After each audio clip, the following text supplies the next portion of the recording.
Anak oknum Seklur 16 Ulu siap-siap diduga jadi tersangka. Ini harapan orang tua korban pemukulan.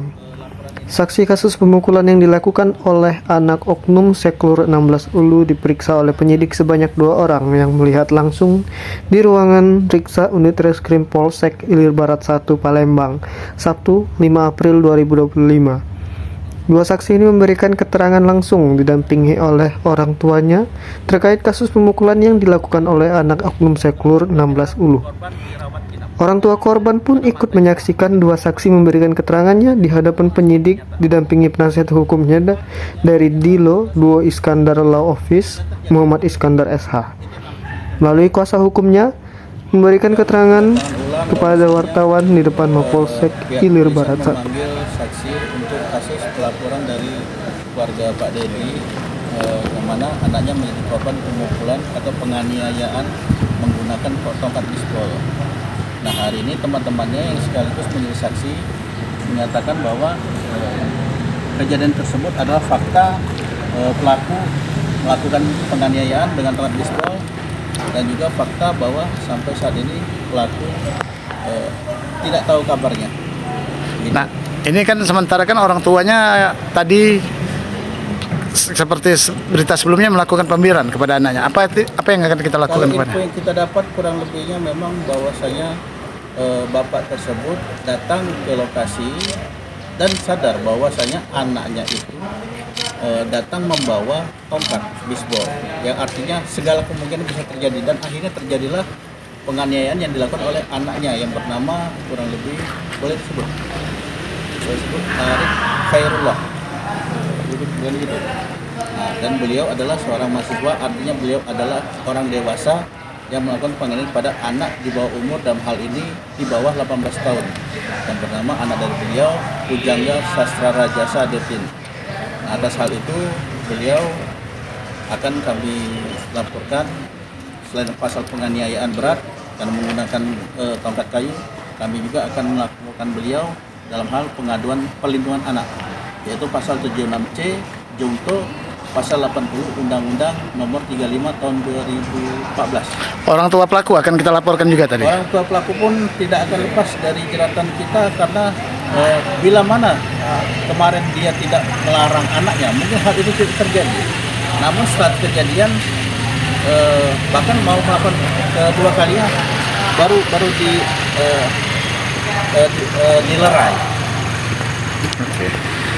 Harapannya kepada pihak aparat penegak hukum. Harapannya kepada aparat penegak hukum, tolong tegakkan keadilan seadil-adilnya, berikan rasa keadilan kepada keluarga korban dan juga kepada pelaku. Tolong hadir ke Polsek Ilir Barat 1 untuk mempertanggungjawabkan perbuatannya. Terima kasih. Kira-kira ancamannya berapa tahun yang dikenakan pasal oleh?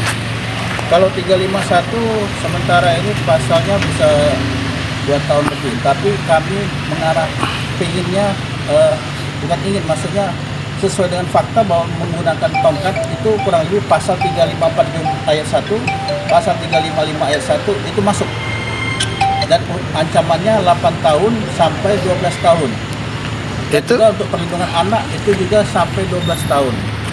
Bahwasanya pelaku korban ini adalah anak-anak dan pelakunya adalah seorang dewasa. itu kan bisa 351 ayat 2 itu.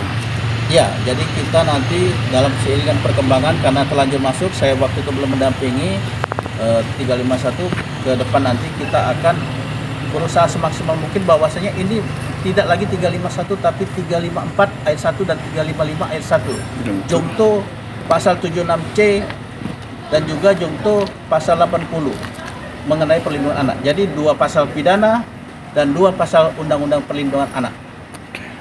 Ini yang diminta 2 dan di lapangan ada kurang lebih 4. Jadi total 5 sama korban. Saat itu korban dan teman-temannya sedang ada di lokasi dan juga didatangi. Saya urai sebentar, beliau itu datang dari rumahnya langsung bawa tongkat disertai orang tuanya. Ada tiang listrik, dipukulnya. Nah, saat itulah korban ini merasa ketakutan.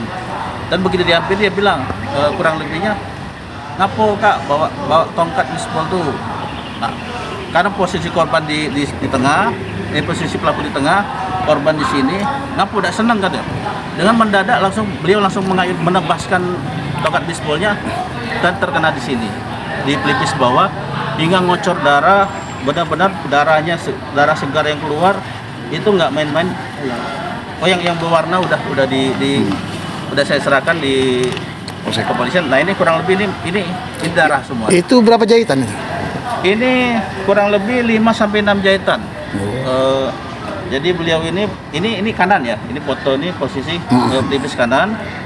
Dan beliau ini matanya berair karena memang ya pertama sakit ya. Yang kedua juga memang terjadi gangguan saraf. Jadi efek dari pemukulan ini benar-benar luar biasa. Korban merasakan gangguan saraf yang mana saat ditanya responnya agak kurang, saat berjalan agak tertati-tati, dan juga pandangannya semakin hari semakin kabur. Jadi kami ingin merujuk korban ini ke rumah sakit untuk rawat inap. Oh, kemarin sempat rawat jalan ya?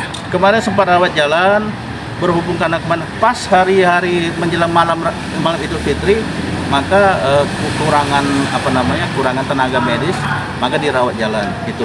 Tadinya mau dirawat ke rumah sakit, namun karena saat itu hari raya banyak yang cuti, jadi kita memaklumi, jadi kita rawat jalan. Dari kota Palembang, Provinsi Sumatera Selatan, reporter Ismail Gondrong, kameramen Ismail Gondrong, Gandus TV memberitakan.